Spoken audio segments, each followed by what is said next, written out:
Hi అండి, నమస్తే. Welcome back to Konaseema రుచులు. ఈరోజు వీడియోలో ఉసిరికాయ ముక్కల నిలువ పచ్చడి తయారీ విధానాన్ని చూద్దామండి. ఈ వీడియోలో చెప్పే కొలతల్ని ఫాలో అవుతూ గనక మీరు ఈ పచ్చడిని ట్రై చేశారంటే పర్ఫెక్ట్గా చేసేస్తారండి. ఈ ఉసిరికాయ ముక్కల నిలువ పచ్చడిని ఈజీగా తయారు చేసేసుకోవచ్చు. చాలా టేస్టీగా ఉంటుందండి. మరి ఇంకా లేట్ చేయకుండా ఈ ఉసిరికాయ ముక్కల నిలువ పచ్చడి తయారీ విధానాన్ని చూసేద్దాం పదండి. ఉసిరికాయ ముక్కల నిలువ పచ్చడి కోసం నేను ఇక్కడ 1/2 కేజీ ఉసిరికాయలు తీసుకుంటున్నానండి. ఈ ఉసిరికాయల్ని శుభ్రంగా కడిగి తడి లేకుండా తుడుచుకొని ఉసిరికాయలు పూర్తిగా తడి ఆరిన తరువాత మాత్రమే ఉసిరికాయ లోపల ఉన్న గింజల్ని తీసేసి ఇలా పొడవుగా ముక్కల కింద కట్ చేసుకొని పెట్టుకోండి. ఈ కప్పుతో నాకు ఈ ఉసిరికాయ ముక్కలు 2 కప్పుల వరకు వచ్చాయండి. ఇప్పుడు స్టవ్ వెలిగించి కడాయిని పెట్టుకొని 1 టేబుల్ స్పూన్ మెంతులను వేసుకొని లో ఫ్లేమ్ మీద కలుపుకుంటూ మెంతులు ఎర్రగా వేగేంత వరకు వేయించుకోండి. మెంతులు వేగాక 2 టేబుల్ స్పూన్ల ఆవాలను కూడా వేసుకొని వేయించుకోవాలి. ఇలా వేగిన వీటిని పూర్తిగా చల్లారిన తర్వాత ఒక మిక్సీ జార్లోకి వేసుకొని మెత్తని పొడిలాగా గ్రైండ్ చేసుకొని పక్కన పెట్టుకోండి.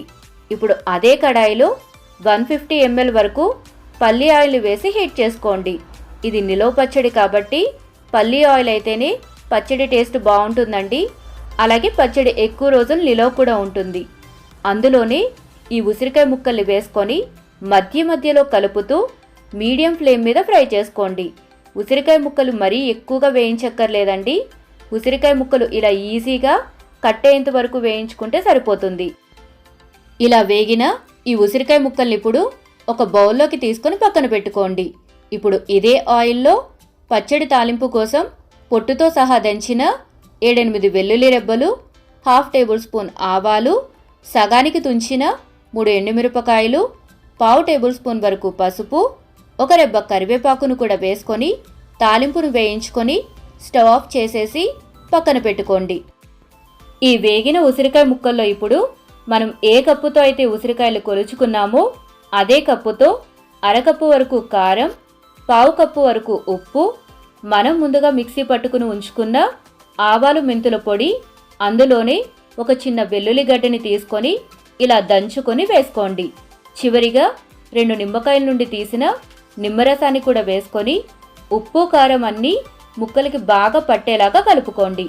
మనం పచ్చడి కలపడం కోసం వాడే గిన్నె కానీ లేదా గరిటె కానీ తడి లేకుండా చూసుకోవాలండి. ఈ జాగ్రత్తల్ని తీసుకోవడం వలన పచ్చడి ఎక్కువ రోజులు నిలవ ఉంటుంది. ఇలా ఉసిరికాయ ముక్కల్ని బాగా కలిపాక అందులోనే తాలింపును కూడా వేసి మరొకసారి పచ్చడిని బాగా కలపండి. ఇలా కలిపిన ఈ పచ్చడిని మూత పెట్టేసి రోజుకొకసారి పచ్చడిని కలుపుతూ 3 రోజుల పాటు వదిలేసేయండి. 3 రోజుల తర్వాత ఈ ఉసిరికాయ ముక్కలు బాగా ఊరి పచ్చడి తినడానికి రెడీ అవుతుందండి. ఇలా రెడీ అయిన పచ్చడిని ఎయిర్ టైట్గా ఉన్న గాజు జాడీలోకి స్టోర్ చేసుకోండి. ఈ ఉసిరికాయ ముక్కల నిలువ పచ్చడి మీరు కూడా ట్రై చేసి మీ విలువైన ఫీడ్బ్యాక్ని నాతో షేర్ చేసుకోండి. వీడియో కనుక మీకు నచ్చినట్లయితే తప్పకుండా లైక్ చేసి మీ ఫ్యామిలీ అండ్ ఫ్రెండ్స్కి షేర్ చేయండి. ఇలాంటి మరిన్ని ఈజీ అండ్ టేస్టీ రెసిపీస్ కోసం మన కోనసీమ రుచుల్ని సబ్స్క్రైబ్ చేసుకోండి. Thank you for watching.